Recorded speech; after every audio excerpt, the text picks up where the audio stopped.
am Ann Messerschmidt, the Environmental Resources Specialist with the City of Lakeville, and welcome to another edition of Nature Connections. Today we're out here at Orchard Lake with our very special aquatic scientist, Steve McComas. Thanks for coming out, Steve. Oh, my pleasure. It's always fun to be out on the lake.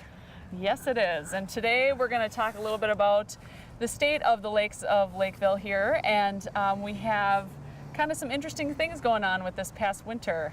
Do you want to tell us about that? Well, with the extended winter, really, and the cool weather and the rain and the late ice on, it's kind of made the water temperatures cooler than normal, and that's had some impacts that have had, I think, some beneficial impacts as well. And that means that water quality has been somewhat of an improvement compared to maybe last year at this time. Last year at this time, water temperatures were about 10-15 degrees warmer. So with being cooler, metabolism has slowed down. So algae growth has slowed down. In fact, so has aquatic plant growth. The fish, they're cold-blooded. They don't care. They're doing just fine. Yes, and here at Orchard, we've noticed a difference in the curly-leaf pondweed. And that is something we always look at in the springtime because this is an invasive plant that can end up releasing a lot of phosphorus. So we tend to manage that plant. So what have you been finding with the curly-leaf? Curly-leaf pondweed, you are exactly right. A non-native invasive species. It has ecological impacts as well as recreational impacts. So that's why we've been checking things early on this lake as well as other lakes for a number of years. Well, the cool temperatures and cloudy conditions have really delayed its growth. So by keeping this growth down, a couple things have happened. One, it's not a recreational or an ecological problem this year. So one, it saved us a bunch of money. We're not going to treat it this year. Its growth is so limited, it's only a few feet tall, and where it is growing otherwise, it's very patchy and not really a problem at all. So we're going to let it go. And that'll save us a little bit of time and money. And ecologically and recreationally, it should be just fine this year. Great, yeah, because I know we've treated Orchard in the past, several acres, like 26 acres per year, and we used to harvest this lake, and we switched to doing herbicides, but we've had such a small window.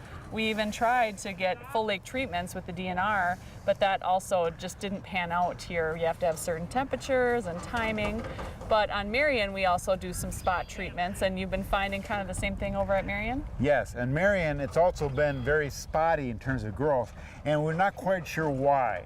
But in some areas on Lake Marion, we just got off there yesterday, it's 1 to 2 feet tall. In other areas, it's 6 to 8 feet tall. But where it's that tall, it's in a very narrow band, and it's so restricted in growth that we're saying we're not even going to treat that because, again, ecologically and recreationally, it's not really going to be a problem or a nuisance. So we're going to let that go, and we should be in good shape because it dies back normally by July 4th.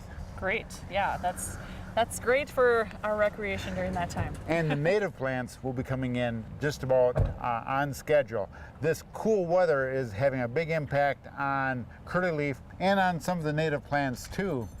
But you watch, come late June and mid-July, when those warm temperatures do come in, things will catch up. Oh yes, yes it will. And we know this because we've been studying Marion and Orchard specifically every year in the spring and in late summer. Yes. You've been going out and doing aquatic surveys. These plants really are geared to go into a rapid growth phase once that water does warm up, and it almost always does. Yeah, and it's always interesting to read those reports, how it kind of changes over time. It's never the same. That's it. Every year is different. Yeah. And for that matter, every lake's a little bit different too. That's right, that's right. So it's been great to get that information, to be able to manage our lakes very hands-on. Well, Lakeville has done a tremendous job because not only are the lakes being managed, but also the watershed, of course. And the watershed is what drives what we see happening in the lakes. And the lakes are all in very good shape and are all healthy. Yeah, I think at one point Orchard maybe was even on the impaired list for phosphorus, was it not? Like originally? Yes. If not on the list, very close to being on the list. It actually has improved in the last few years. We've had significant improvements, and some of that is that watershed work we've been doing we put in some aerators in a drainage way that comes into orchard. Yes, it's all incrementally helpful. A little bit here, a little bit there, and cumulatively makes a big impact. And that's how watershed work combined with some of the in-lake work helps. Yes, and with that bubbling of the aeration, how does that work? Do you want to kind of explain why we did that? Because in general, we don't do aeration. Right. Generally, aeration is not a cure-all. It doesn't work in every case, but in this instance, because we had water coming out of wetlands, we had a lot of dissolved iron, and we had a lot of dissolved phosphorus. But when we put the aeration in there, it reprecipitated. It made the iron reprecipitate, go back into a solid form. And then when it was solid, that iron in a solid form, the phosphates globbed onto the solid iron. And then it inactivated the phosphates before they came into Orchard Lake and removed that phosphorus so that it wasn't available for algae growth in Orchard Lake. So it looked like it was a best management practice in a very specific case. Yes. In this instance, for a wetland system. Yeah, I've been very impressed with how it's worked, and the lake just keeps getting better and better.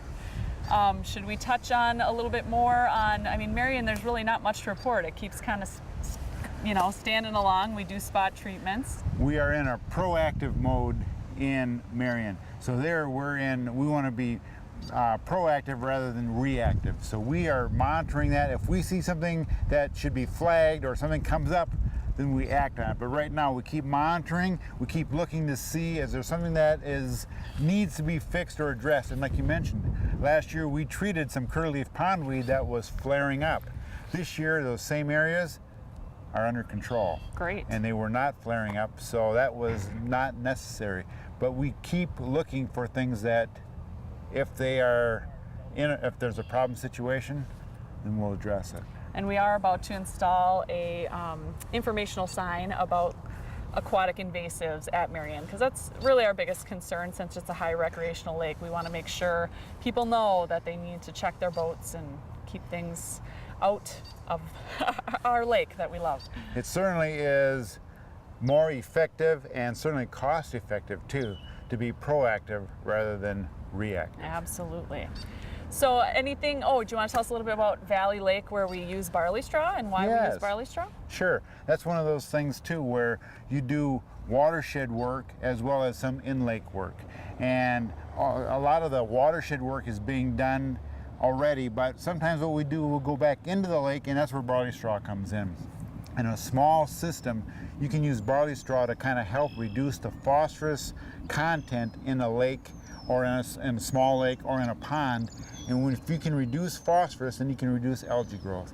And that seems to be what happens when you use barley straw. Barley straw has this mechanism to reduce phosphorus, and that seems to be what happens in Valley Lake more often than not. It's not perfect, no, but a lot of times it does seem to work that way. Yeah, it does seem to help. It's kind of fun to see the turtles hanging out on the banks. Yeah, there's some other benefits as well. Yeah. And one thing we have found, we've never found a real problem with the use of barley straw. No. So the worst thing that can happen is that it doesn't always work. Right. But when it does work, it's a real nice benefit. It's not that expensive. Yes, but we have a problem with East Community Park, that East Lake East over Lake. There. We've been watching it for a number of years. We've been researching it, and it's going to be listed on the impaired list, and we've been working on it, but barley straw is not really something that's going to work there. That system is just a little bit too big for barley straw, and there's just a little bit too much phosphorus in that system. We might have to amp it up a little bit in terms of some of our actions there, and we have some ideas on that. Yeah, it's a battle, that one, that's for sure. It's going to be a little bit more of a challenge. Yes, that's the one we really have to focus and work on, but we're doing that, and it's going pretty well. And then the other one that we didn't touch on is Kingsley Lake. Now that one is, I consider, just a big wetland, super clean, no problems. We've looked at it periodically for things, but really it's just kind of a great system that we don't need to manage. Exactly. Kingsley is a situation where it's in a protection mode. Yes. We just want to make sure we can protect the existing situation and keep things from getting out of whack or out of hand. Exactly. So we're in a protection mode. Yeah, so we just work with lake associations and work with Steve and try to get everybody on the same page and keep our lakes clean. So balance things with watershed and then the in-lake aspects. Yeah, so today out here on Orchard, we're gonna take a look at the curly leaf and kind of how you check it out. So sure. Should we go out? Let's head on out and see what that curly leaf is up to. All right. Sounds good.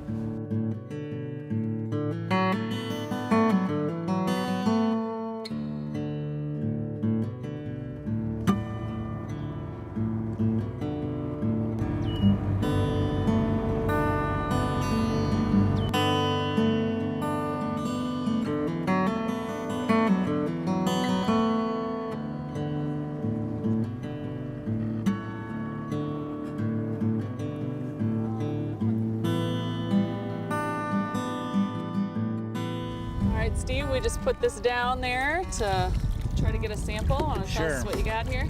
Yep. What we have here is light growth of curly-leaf pondweed. In some years, this rake would be full of this curly-leaf pondweed right here. This is about 2 feet tall right now. This is going to be light growth. There's only a couple of stems in this rake. This other algae hanging from the rake, this is laying on the bottom, and got a sample of the algae laying on the bottom. This is called filamentous algae that's laying on the bottom of the lake. We've looked at this in the past. This usually stays on the bottom all summer long. But this is curly-leaf pondweed right here. This is the plant that can grow to hundreds of stems per square yard and can be a real problem, and has been in the past, but is not a real problem this year in Orchard Lake. It has, and we're not really treating it this year because a couple stems and light growth like this is not a big problem, and for recreation or for the ecology of the lake. Well, thanks, Steve, for coming out. We really appreciate you showing us how you do your sampling and the information about our lakes. Well, thank you, Ann. It's always fun to be on any lake in Lakeville. Oh, thanks so much. If you have any further questions about the lakes in Lakeville, you can give me a call at 952-985-4528.